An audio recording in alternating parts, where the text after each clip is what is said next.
So it is, stagflation is when your interest rates and your cost of living and all that is going up as you normally would think of inflation to go up. But the value of things is decreasing at the same time. Like,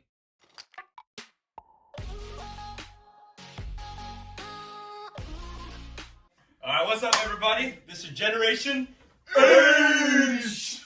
So today we have Andrew joining us as a host. We got me, Dylan, and we got Carlos, and then we got the greatest, Rich Lennon. So Rich Lennon,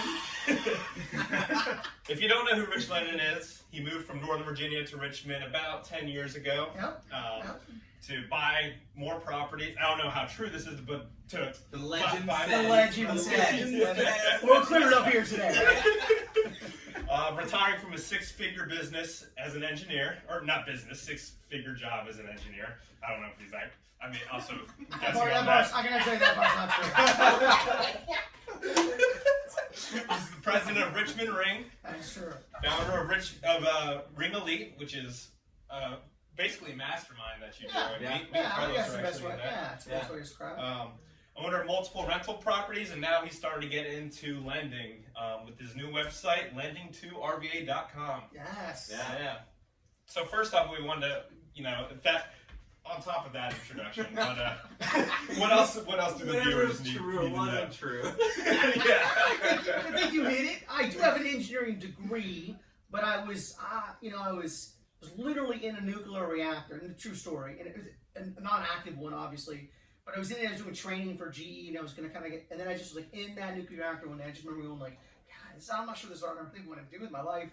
And so anyway, I've been an entrepreneur like mostly all through my 20s and stuff like that. So, oh, really? We paid for an education in engineering. It probably served me well, but no, I never did anything in engineering. Oh, okay, so straight from graduating, you graduated, yeah. And so I was a youth soccer coach up in Northern Virginia for a long time, and so I would train elite teams, and like it was great hourly wage. And then, the entrepreneur part was I'd go to clubs and we get contracts to do we get paid like $100 an hour to do the training. I'd go out and get some college kid come in at $25 an hour, which was great back then. And then I just made the arbitrage. So it was like a plumbing company, right? Okay. But for soccer coaches, right? So cool.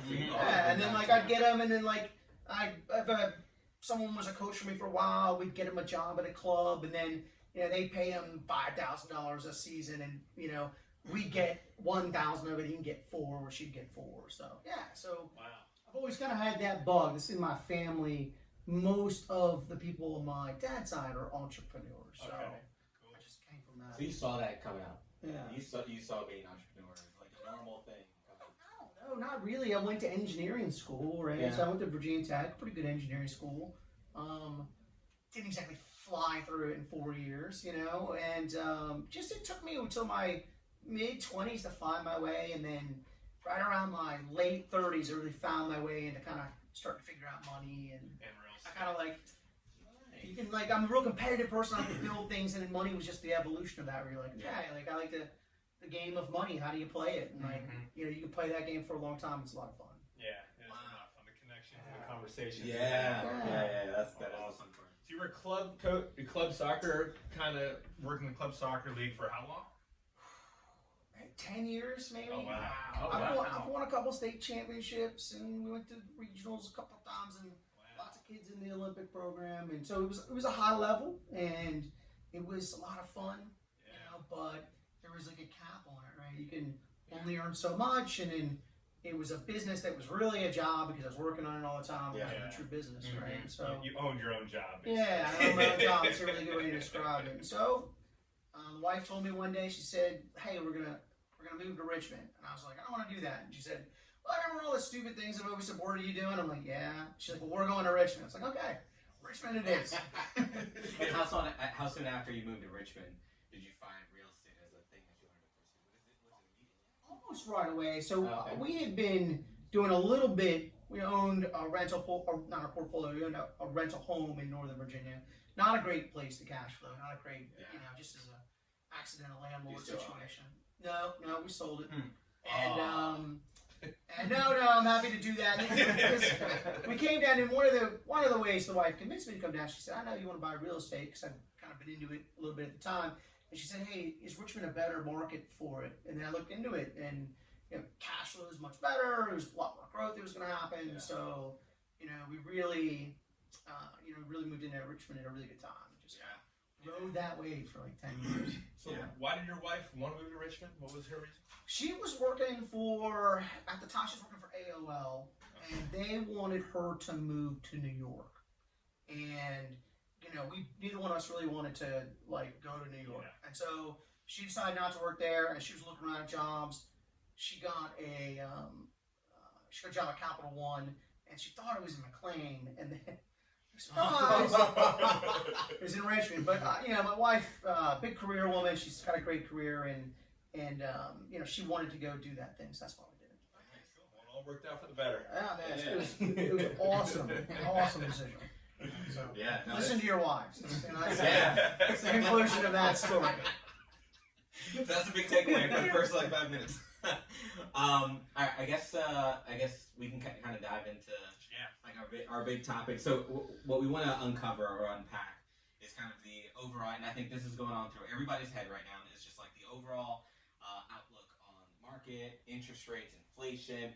Not necessarily a prediction, and sure we can go there, but what you see it doing, how it's affecting. Obviously, you've been in the Richmond market for a while. We don't want to necessarily pinhole it just to Richmond because we might have viewers outside of that, but how you've seen that change, and I don't know what your takeaway is so far, and then we can get into kind of Well, it's really confusing. So it's hard to see the battle when you're in it, right? The fog of war idea of every cycle is different. You kind of know there are cycles, and there's some really weird things happening in this cycle, right? So we got the pandemic, which everybody mentally wants to put behind them, but that production and that GDP is still just kind of catching up to us from a couple of years. So still got supply chain issues from and that's a black swan, unprecedented thing. And then the government printed 40% of all the money that was ever in circulation in a 1 year period or 18-month period or something ridiculous.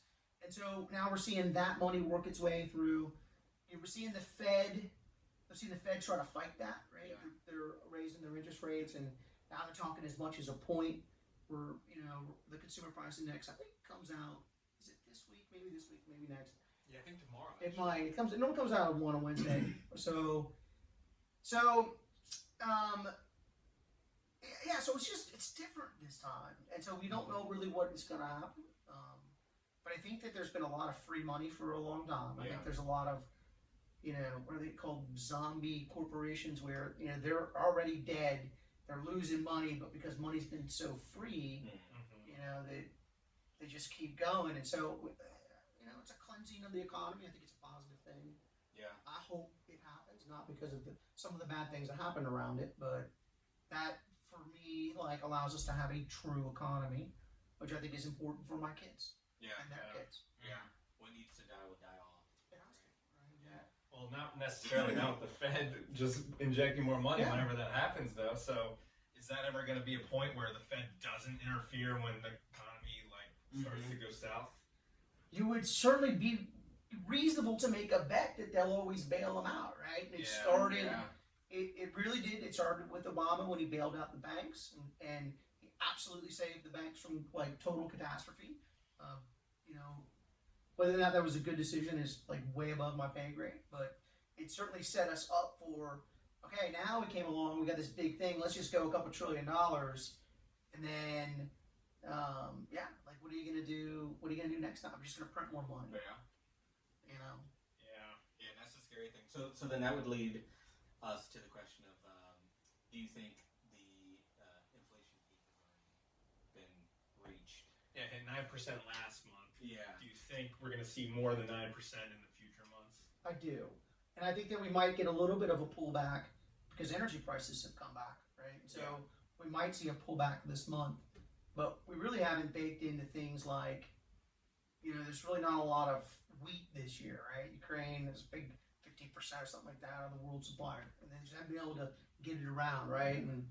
And so there's a lot of stuff that is coming down that's going to affect price as well, and we'll cycle back on the energy. I suspect it'll be more expensive again. So no, I don't think we've seen the peak yet. And from my perspective, we've been pretty much almost since the '70s. So is there a situation where we're like, oh, that was a tough 4 months, but like I would be fine. Like I feel like if it doesn't truly like take a grip, then we're still in a bubble, and that doesn't mean they can't kick that bubble 5 more years, right? And so and I always tell people, don't forget, like in America you'll see it first, right? Like because all the money comes to America still. So like I know we're in the weeds, so we wanted to keep talking about this, but like the stock market, the day of the Ukraine invasion, Russia I think it went up, right? Yeah. I expected to turn it on. I'm like, okay, like, well, the stock market's getting crushed.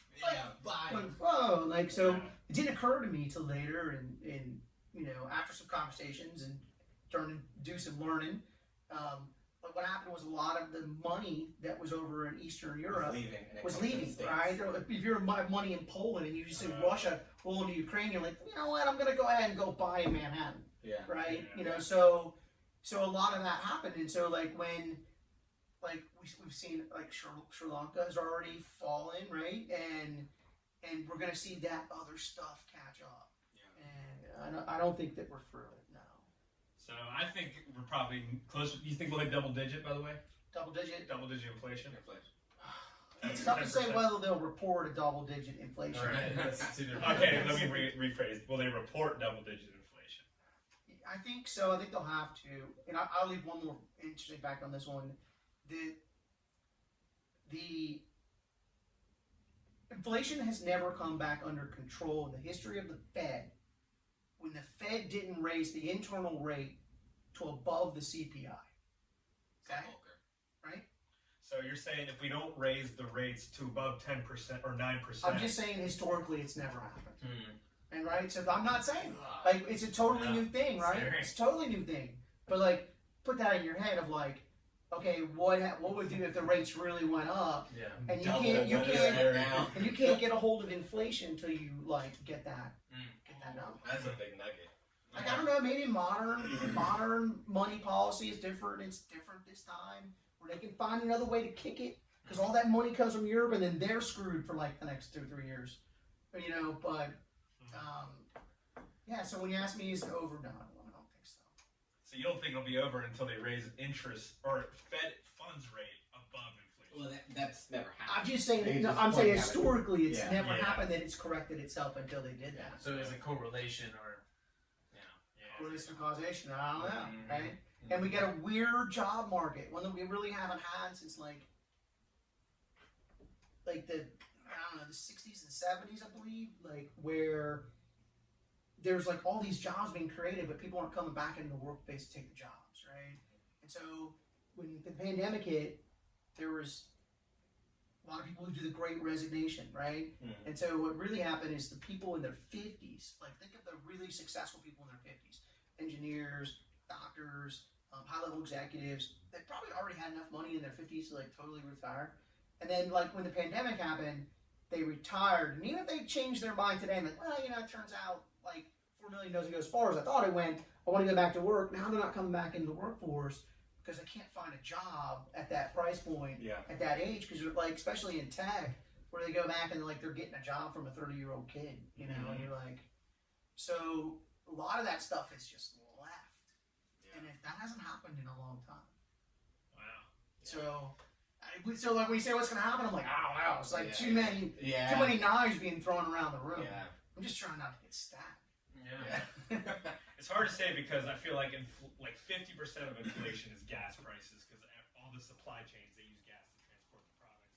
So with gas prices going down from a peak of whatever $4 or $5 here, $4 here in Richmond, let's say $3, it's hard to think that inflation will keep going up unless the gas prices, oil prices, go higher again because they're going to compare year over year, and as it keeps getting less and less, let's say next July, if gas prices were at $5 this last July, and then they're at $2 again, it's hard. I would think deflation would happen next year in July. I think as much as I say that I think we're going to keep inflating, I can see scenarios of deflation, right? Yeah. And so, I'll give it. I think that is one where you got the gas will come back down, and so like some of the supply chain costs will recover, right? But I think you've also got like with Walmart and Target, and they bought. Yeah. When the supply chain is like, hey, I need 50 couches, and everybody who needs 3 couches ordered 50 with the hope that they would get 2. Yeah. But now everybody's got 50 couches,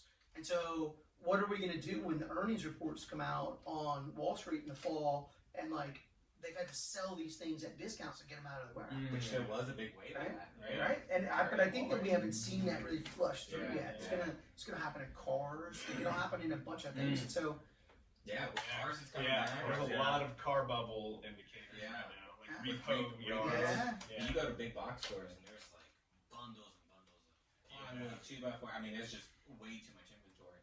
Everything's just no one's working on houses. I think that you talk about as those scenarios unfold is like true stagnation of when you have consumer price index is just really bumping up all the time. I know, and then you say, hey, these companies and my houses and everything else is going to lose value, right? So ideally, inflation, like real estate, hopefully keeps up with inflation, but only the time it doesn't is during stagflation, right? And so I don't know, like maybe inflation's the best case scenario, and that we might roll into stagflation. Yeah, it's just so hard to like. Can you define stagflation for everybody? Yeah, so it is. Stagflation is when your interest rates and your cost of living and all that is going up as you normally would think of inflation that go up, but the value of things is decreasing at the same time. Like you bought your house for $350,000, and now it's only worth $300,000 a year later, right? So that depreciated while your expenses increased, right? And so when those two things line up together, it's stagflation. So assets go down and commodities go up, basically? Yes. Okay. Yeah, something like that. Okay. Interesting. And you think... And I don't pretend to be an expert on, hey, exactly all the components of stagflation, or inflation, or deflation for that matter. Yeah. But... Yeah, I've never heard it described that way. That's interesting. Yeah, it's... Because it's scary, right? I thought it was just basically a recession happens, but inflation is still happening during that recession, or a higher rate of inflation, which is, I guess, similar. Yeah, it's just another way of putting it. Because it's not just in real estate. It's they really think about it in terms of like those stocks, right? Yeah. Like, what is General Electric going? I still say General Electric, but now it's things like what is Apple doing? What Tesla?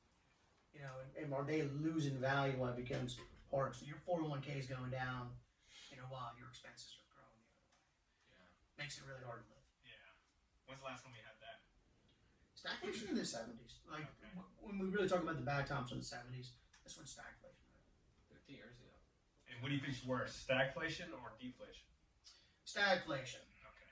Like deflation, at least the cost of a loaf of bread goes down, right? While the cost of a loaf of bread's going up, and your 401k is going down, right? Yeah. Inflation, like they're both going up. Yeah. Okay. Interesting. So stagflation is really the worst case scenario. Yeah, I think most economists would say stagflation is that, and that's why people still remember the 70s. They still remember the long gas lines. There was an energy crisis, and it was a different situation, but yeah, that's when stagflation happened. Everybody got more frugal in the 80s, in the 90s, and everybody appreciated the little things in the 80s. Yeah.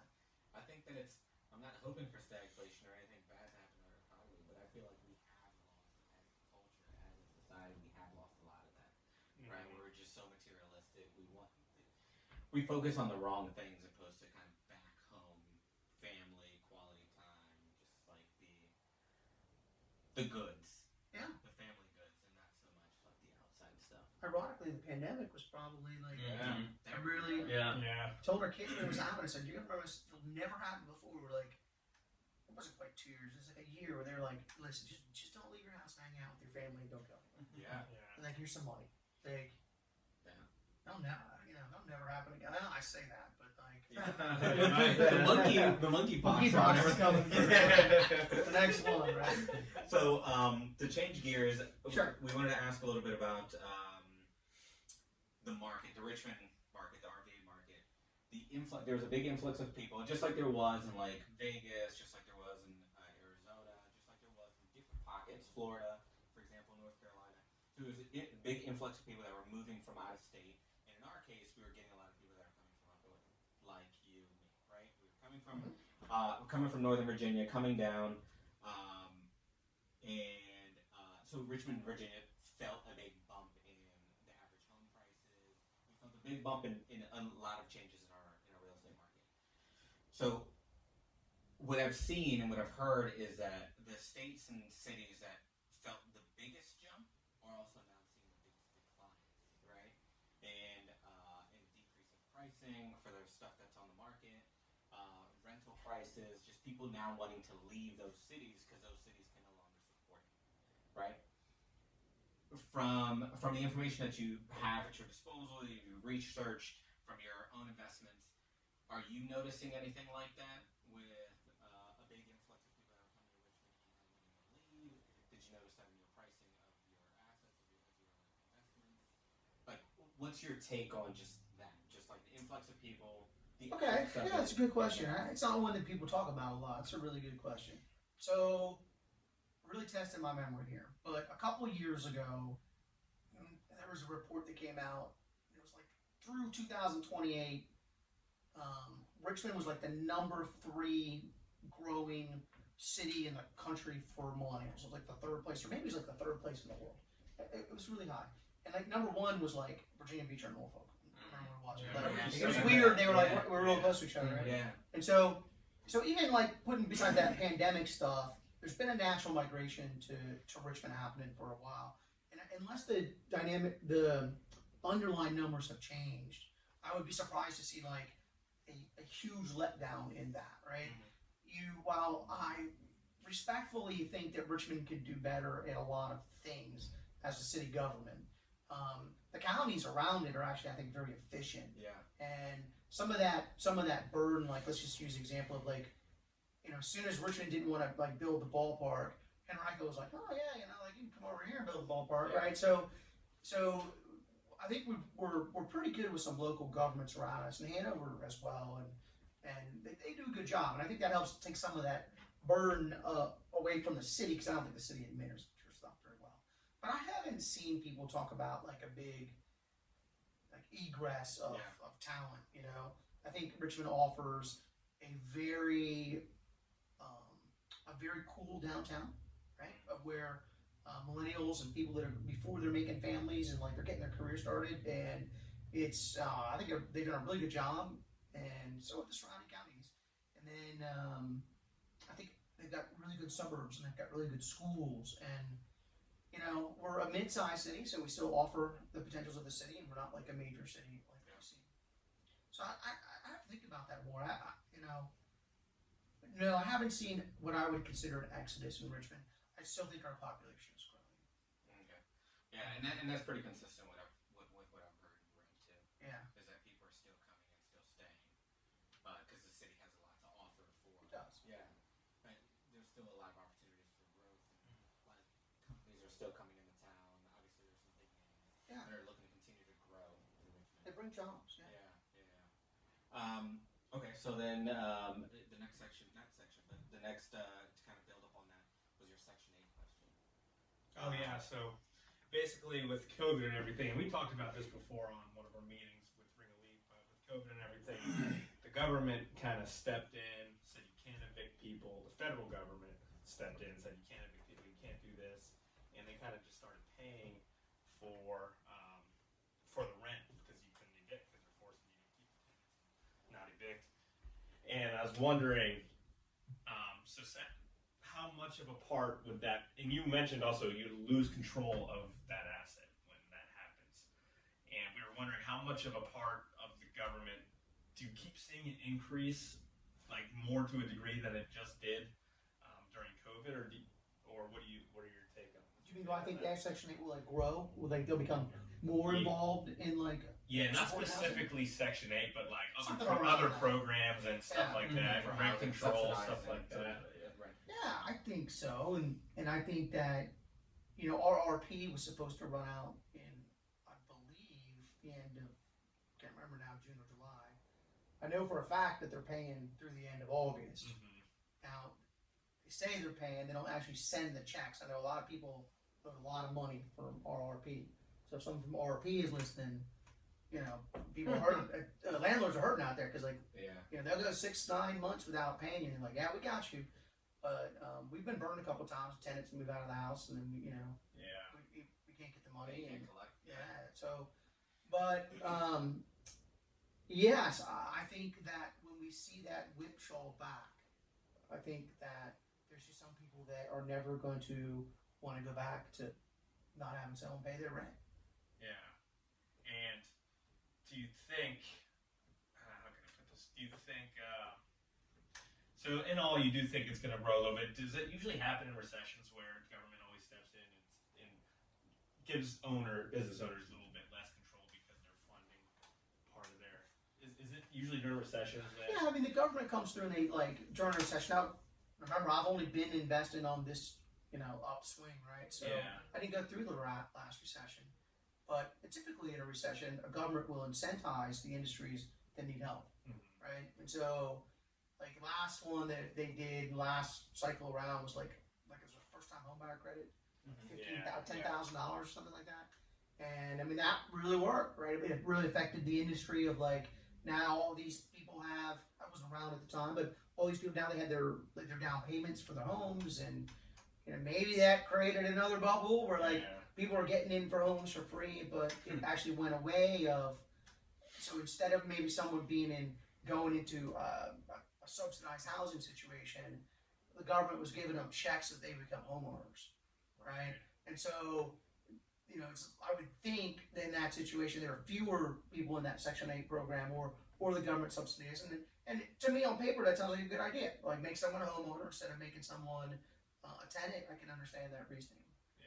You know, but yeah, I think you can safely say, and, you know, we talked about it a little bit before, like, the government's just going to print money, right? And so they're going to eventually Want to control Yeah. control. I don't want to turn it political, but I think that whenever there's a downswing, whenever there's a recession, whenever there's like a financial hurt, I feel like the government always tends to kind of step in, and then they could either take some sort of, like, equity, like either They want buy something in Fannie or return. Freddie, right? Like, buy into it and, like, own some part of it and still save the day, right? So that everything's still okay, but then they're part of it. So then they still control it, and they control the regulations, and how do you qualify for it, and can people really default? And there's going to be a lot of kind of catch-alls there, so that people, right? So, like, same thing happens with banks. Same thing happens with a lot of different things that the government will, like, step in and want to be part of the, so it doesn't fail. Yeah. Right? So that's what I'm afraid of, is that there's going to be a dependency. The government's going to, in a way, kind of like that, right? Because they're helping people out. Because that's how some people look at the government, is that the government needs to help. Well, if more people need the help, then the government can help more people. So it's kind of like a double edge where it's like, that's a slippery slope. Yeah. It's a very slippery slope. I think you either like big government or little government, Yeah. and I suspect over your lifetime you might change your position depending on where you are in life. A couple times, I think it's very reasonable to be that. Absolutely. So, you are now known as the BRRRR is dead. Is here to stay. Bark, baby. Bark. Bark. So those that are part of your ring, Richmond Ring, Richmond Ring, we've heard this presentation. We've heard you elaborate on what the bark is and why you believe that the BRRRR is no longer as viable as it was before. But for people who weren't there, do you mind just kind of giving us a synopsis of, like, what that is, and then defining what bark is? Okay, sure. So, yeah, bark starts with the burr, right? So the burr is around a long time. So they were doing it well before the clever guys with bigger pockets had called it the burr, and they marketed it and built a website around it. Super great idea, right? And they built something around that. And I followed that model a lot. I mean, I would contribute a lot of my wealth building in my lifetime to be thankful of the BRRRR, right? So, not disparaging BRRRR by any stretch of the imagination, but I was doing an analysis of my own portfolio and saying, like, what does the BRRRR look like versus what I was doing. Because I'm not a very active buyer for rentals right now. Like I've kind of bought a lot, and I'm okay with where I am. And so I was doing an analysis of like, okay, the way I built my portfolio last time, could I build the portfolio the same way this time? Is it possible to do that? What does it look like? Yeah. And so again, I go back to that engineering degree that I never used, right? But in my mind, just does kind of work that way. And so I just started to analyze it. So the numbers basically worked out for me.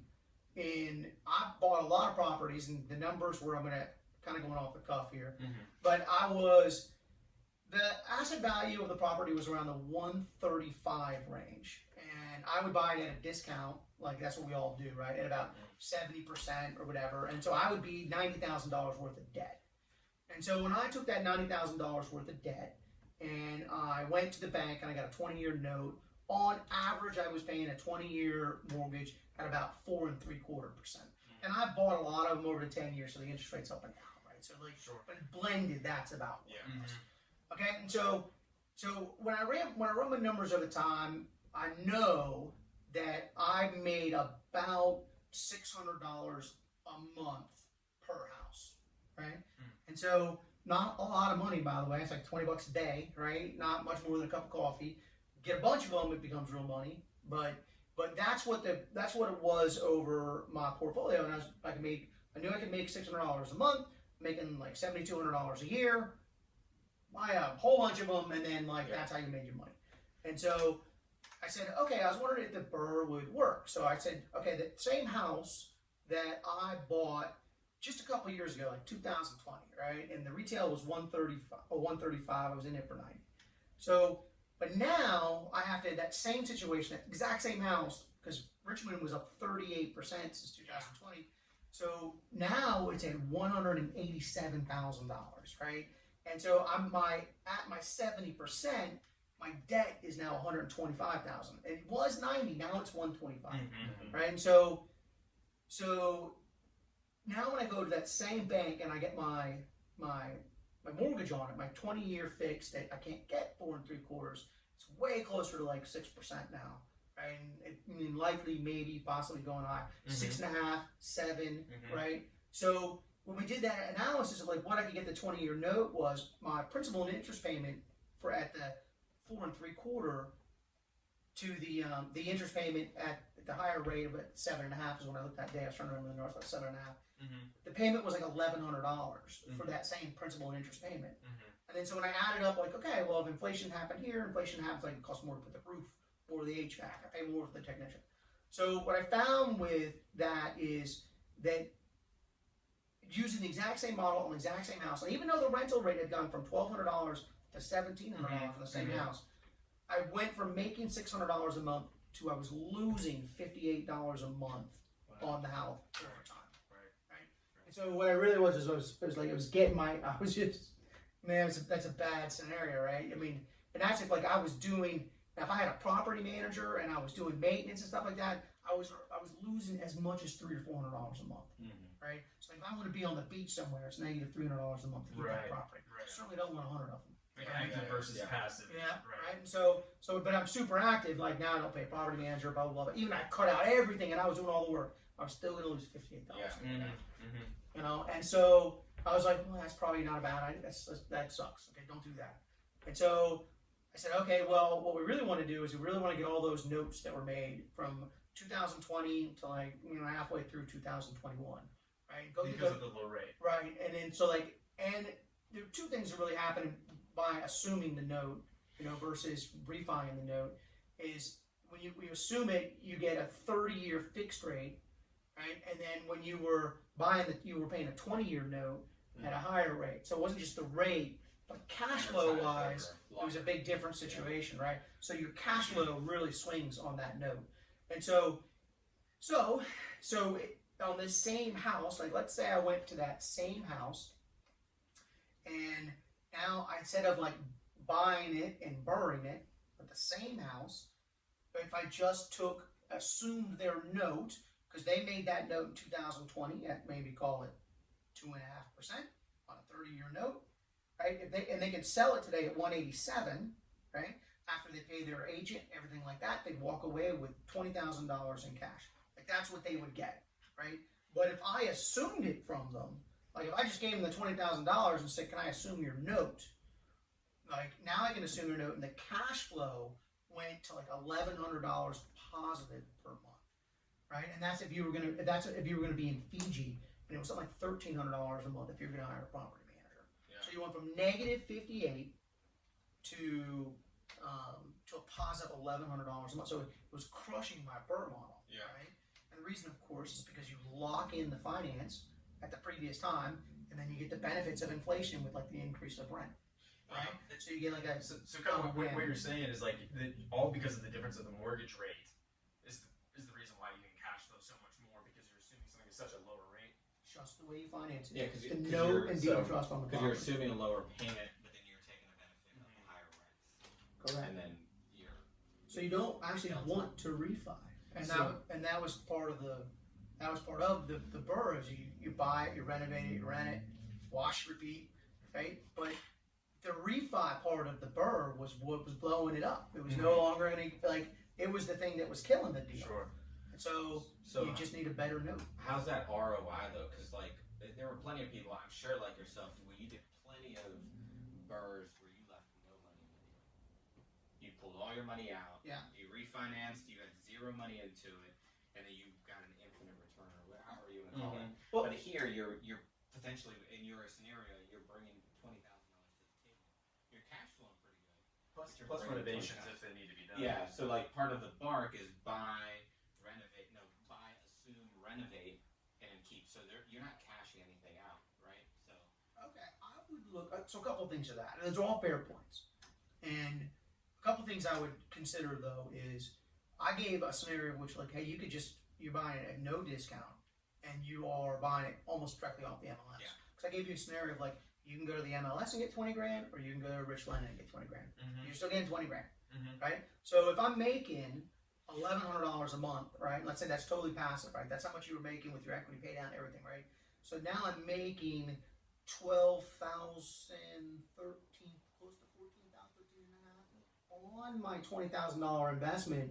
I'm Sure. making like a 67%. Sure. So there's likely situations where you'll be able to partner because the money is so good. Like, so even if you didn't have the 20, there's enough of a spread. Like, could you just, hey, I'm gonna take all of my $1,100. We can't do it all because part of it is equity pay or equity pay down. But can I take like $800 a month and start paying back the 20,000? Yeah. And that's just like if you get it off the MLS. Like, what is like? And I was saying like, there aren't any repairs because it's totally in beautiful shape because it's an MLS worthy property. Yeah.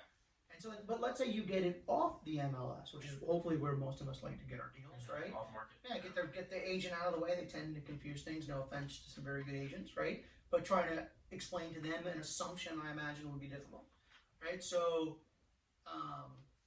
so the house probably needs some work, and so it's not really going to be $20,000 that you're going to need to do to get in that house, right? Okay, and then so I think that the assumption that you're going to need money is not necessarily correct, but you might need some, and even if you do, you probably have enough room in there to find a partner.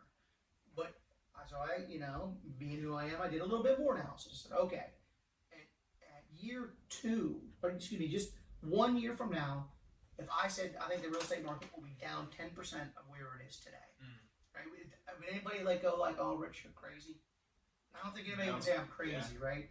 And so if we did the analysis then on the value of their home on the retail market, it's only $6,000, right? Because remember, they went from 187 and they lost $18,000, right? And so some of their other expenses went down, so they get a little bit more, but like it's only around $6,000. Yeah. Okay, and let's say that we go down another 20% the following year, right? So first year's 10%, now you're down another 10%. Would that be crazy to say? Like we're up 38% in 2 years. Sure. I said we're down at 20%. Would you throw me out of the room? So like in that scenario, everybody who bought in 2020 is underwater, and they should give you $6,000 to take the mortgage. Take their house, Because it's worth negative $6,000 on the MLS. Right. So like, no, is it like if you don't have a lot of money, you're gonna be able to grab some right away? No, but if it shifts, like there's an opportunity for people. And I started calling it the bark because you buy it, you assume the note, and you can do a subject to here as well. Like a subject to works in the exact same mindset.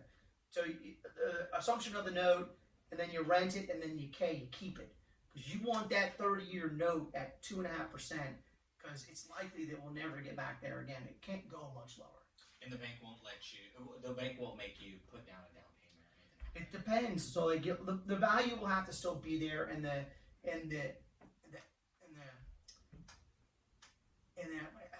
FHA loan, like they're gonna have to qualify you for the loan, right? So you're gonna have to produce income, and you're gonna have to qualify for it. And there's going to be some, I imagine there's going to be some investor requirements, but they already have some of the rules in place. Like they say you can't buy it in an LLC. You cannot buy it in a trust, right? For investment purposes, right? So I think there's going to be some opportunity there. How it shakes out, I don't know. Because we don't know what the banks are going to be doing in 2 years. Yeah. So or they'll be like, hey, I just want someone to pay the note because I'm trying to foreclose. Mm-hmm. So have you, theoretically, bulletproof and very sound. But have you, or is there anyone you know that's carried that out and done that? I think assumptions were a fairly common thing in the past, right? So they happen in the cycle, right? And they happen when those interest rates like fluctuate like they are now. And so assumptions have been done throughout history. I'm not by saying history, but you only go back as far as the Fed, right? But like I didn't do them in my cycle because it never made sense because the interest rates were always super low. The BRRRR worked. Mm-hmm. I didn't want to go assume something that someone bought at the height of 2008 because they had that at like 6.5%. Right. So I didn't want to, right? So that's flipped this time. Mm-hmm. So the target seller would be someone that bought their house from 2020 to 2021 with an FHA loan, because otherwise they'd have too much equity and you have to put too much down to buy their property. Maybe. But like, But they also wouldn't have that low of an interest rate if they bought it before 2009, or as low, I guess. It'd be like 4 or 5. and like I would say each deal is different. We all know that we can go in there and in a distressed situation, we can pick up some equity in a house. We don't have to make the model that we have to pay retail. We can still look for a deal, right? But yeah, the target is like go look at the history, and I mean I showed it at some of my presentations. I don't have it here obviously, but go look at the history of the 30-year mortgage, and just pull up a graph on Google Image, Right. and then like see where you basically bounce up on the bottom, and you realize that throughout history has been nothing like it. Yeah. So like that note, the 2020, 2021 note, man, that's a valuable note. So how do you convince a homeowner to let you assume their mortgage? I would go something like this. Are you going to sell it on the MLS and get 20,000? Is it okay if I give you 21,000? Right? Because they're going to have to do a little bit of paperwork. They're going to have to approach their lender, ask their lender for the paperwork for you to assume it, right? Because you won't know because the banks sell the notes all the time, right? You're going to have the cooperation of the homeowner, and then you're going to have the homeowner allow you to fill out the documents. But I'd make the argument, I don't know why the homeowner would ever resist, because it's not like a subject to, because they're off the mortgage. Right. Like I've done. Like off the boat. They're off it, like on a subject to, and I've done a fair amount of subject twos. You can convince the homeowner if they trust you, when it's an important trust, you cannot violate that trust. Mm-hmm. But like people will give you their deed, and they will keep the note in their name. Yeah, They will absolutely. Right. That happens. Right. It does. Right. And I always challenge people, like, don't think for the other side of the table. That's a good deal for some people.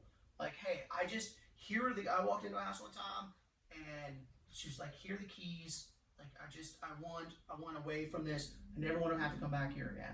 I'm like, well, I really can't buy it cash. It's not really worth that, right? But, I'll take it subject to, and then pay it all, and then pay it. She was like, thank you.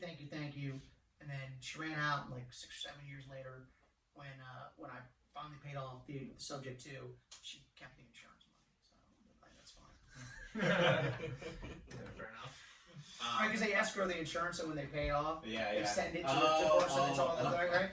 So whatever the escrow is, it was like $1,000 bucks. Yeah, but it was the money that was in escrow, and that's fine. I never even called her about it. All right, so we're gonna do because we only have a few more minutes.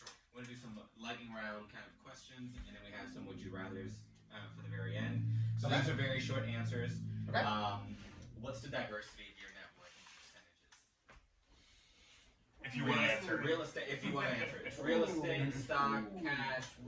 However you want to split that up. And we're gonna assume here you're worth $100,000. That's all you. I would say I'm probably around 25% in the market. I would say In the stock market. I would say I am 50% in real estate holdings and another 25% in real estate notes. No cash.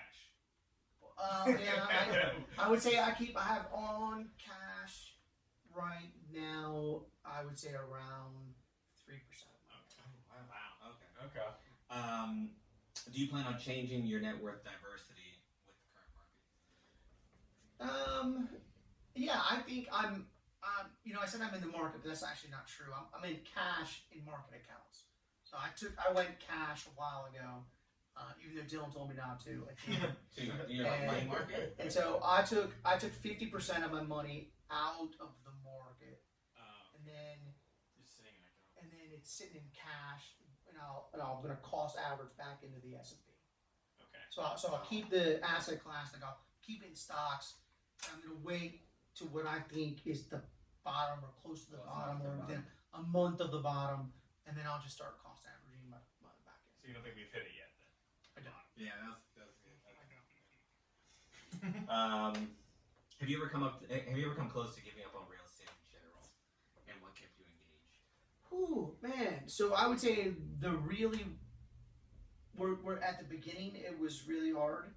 My first flip, it's no joke, I remember lying on the floor in a dining room at 8 o'clock at night, and the wife's like, "Why aren't you home taking care of the kids?" And like contractor didn't show up, and it's like piles of roll everywhere, and I'm just like, I hate this life, And so were there some times where I'm like, I don't want to do this, yeah, but I don't know, you make a couple deals and you see yourself really move forward, and real estate is so powerful. You can do so many different things with it.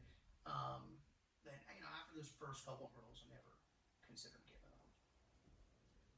up. Let's see. What's your favorite quote?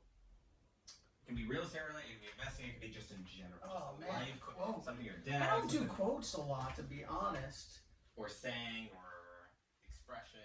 Well, all right, I didn't realize this, but my friends now make fun of me because apparently I say quite often, if we only had a supercomputer at our hands, right? Because we get in these discussions with people, who are like, what is this one? I was like, we're just like, it's right here.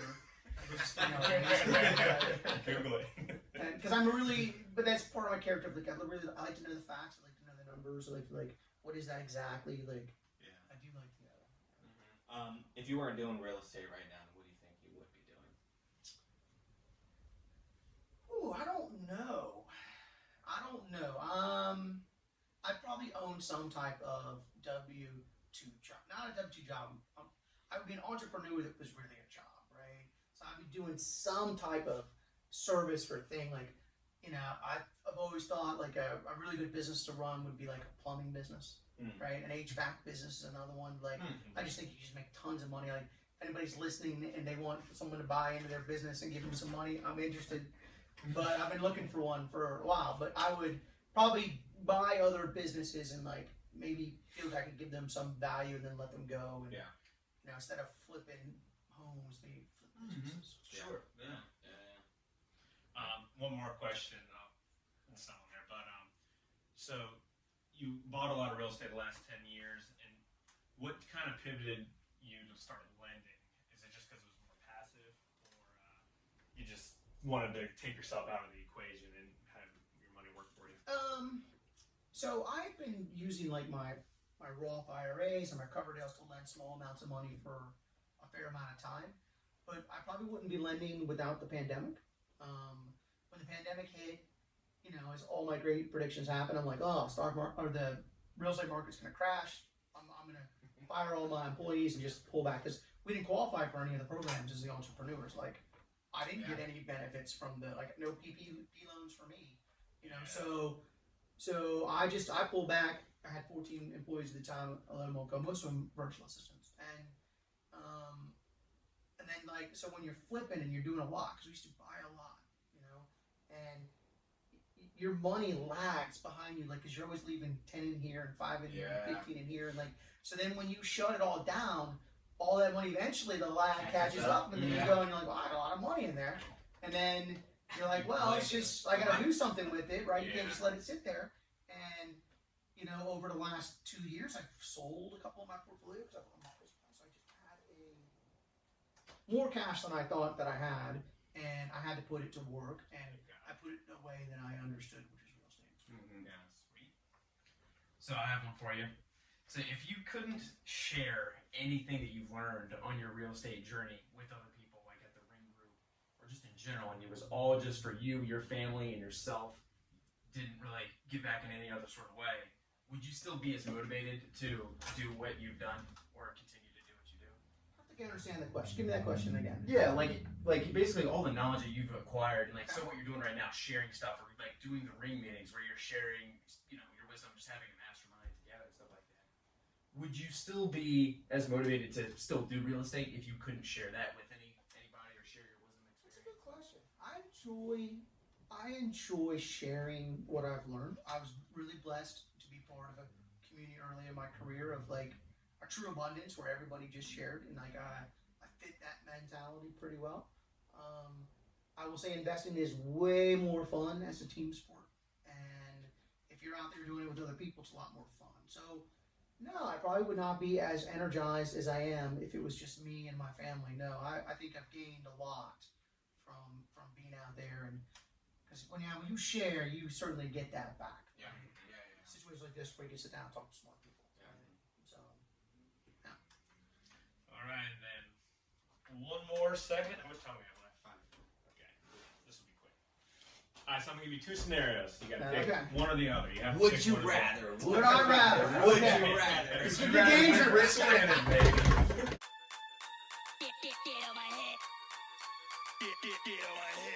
Alright. PG-13 rating. Hot seat. All right, so first question. Assuming, okay, wait, actually, let me say it first. Would you rather manage 20 Airbnbs or manage 100 long-term rental properties, assuming appreciation is all the same and cash flow is all the same? 1,000,000 times over. The answer is 100 single-family non-Airbnb. Wow, really? It's by a lot then. Huh? Like a lot. Give away his Carlos picked Airbnb. I ran 19 at one point. Yeah, that's why it was Don't relative. do that. Wow. Don't do that. That's wisdom. I know. Yeah. All right. And Steven Glover said the same thing. Yeah. So wise men. Wise Well, men. Airbnb should make decisions every day. In my long-term rentals, might make one decision a year, right? And so, if you don't want to be part of it, it's way better to have the long-term. Interesting. Okay. If you have 100K today and you had to deploy it tomorrow, would you buy a house that you can leverage only up to 25%, so you can only buy a $400,000 house with the 100,000, or put 100K straight in the stock market tomorrow? Tomorrow. That when the market is at its Or 100K in right now in real estate, or right now in the market. Yeah. But you can leverage the real estate 20 to. Yeah, it'd have to be 4 real estate. times. It would have to be real estate. All right. Would you rather have capital gains, short-term and long-term, be at 40%, or all your loans go up to 15% overnight, and you have to keep those loans for 5 years? Worst case scenario. Worst case scenario. Oh, it's like it goes to 40% versus like now, like saying that long-term is 15%. Yeah. Well, then Yeah. I would take. So you want cash flow for all the other. Yeah, 15%. I mean, 15% is pretty good. I would say I would take the locked in 5 years, 15% for 15% capital gains. Just hold on. Yeah, well, 15% compounding interest is a pretty good rate. Like you do that, just do that for like 5 years. Like No, all your loans. No, So your the loans that you carry, not that you're carrying. Yeah, for people. No. No. I was thinking about I'm the lender. Oh my God, no. You're you're lending borrow. to RBA. No, not them. Oh, no, Yeah, then sorry. 100%. I would switch the 100%, and then I'd much rather pay 40% capital gains Yeah. because I would lose money the other way. I mean, I'm paying taxes on any money you're losing. Yes. Yeah, that's true. All right, would you rather be taxed on 3% of your wealth every year, so the government comes in, calculates your net worth, and takes 3% every single year, or never be able to lend private money? I would actually be down for some type of like universal tax that we all pay, right? Like if it's you want to come in, you want to take 3% of my net worth, and like you let me know what I'm working with, I'm okay with that. You know, like I'm okay with that. It just means that I have to make more than 3% with my money, right? So You also have that liquid cash to pay that 3%. No, but it's 3% on your net But worth money- every Yeah. year. On top so of if your net taxes, worth never right? goes up. Yeah, but you like you keep getting you're hit with yeah, 3%. okay. Well, you're surrounded by a bunch of investors. Your net Yeah, worth, yeah. your money needs to be growing as a real estate investor at like 30% at least. It really does. Okay, so you'd be okay with the 3%. You want the government to have your money and have 3% of your net worth there and I mean, pay their salaries.